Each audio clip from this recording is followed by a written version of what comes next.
Assalamu alaikum. My name is Ludovic Bonilla.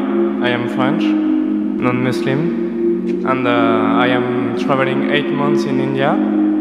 I am 18 years old. I completed my 12 in June. And inshallah, if you agree, I will meet you in private. But now I just would like to ask you about the Jews. Maybe if I am not wrong, you said that it is written in the Quran that Jews and pagans are strong enemies of believers, Muslim believers, And I would like to know how this verse can favorize peace in humankind. When we see the troubles between Palestine and Israel, some Muslim and some Jews cannot misunderstand this verse, because maybe it can provoke some misinterpretation, or if it's literally that Jews and Muslims have to be enemies.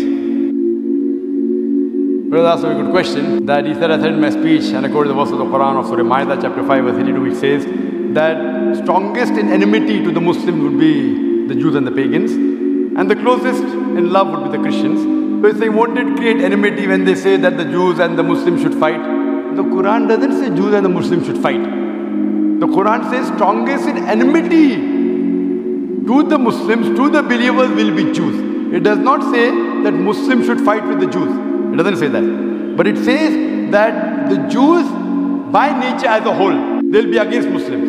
And I told in my lecture, there are many Jews who accept Islam. There are many Jews who are good to Muslims.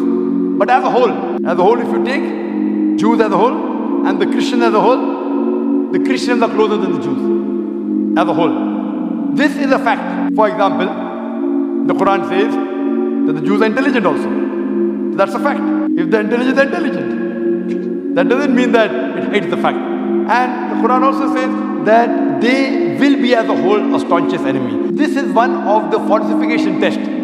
That today, if you want to prove the Quran wrong, if the Jews get together, all of them, and they decide, let's prove the Quran wrong. At least for 3-4 years, we will be better than the Christians.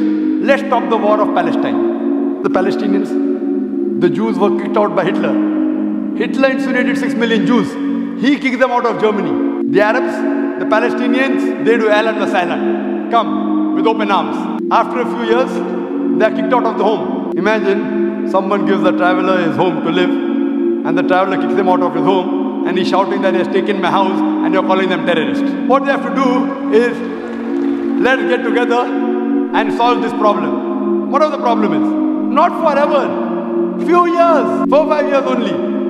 And the problem is solved. We are telling that the Muslims should fight with the Jews. In fact, the Quran says, even if your enemy wants peace, several places, even if they come to fight you, it's mentioned in Surah Anfal. In the battle, if they want peace, give it to them. Quran is always for peace.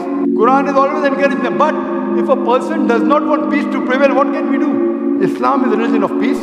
It wants peace, but it even mentions facts. That means we have to be careful of the Jews. Not that we have to fight them, unless they come and fight with you.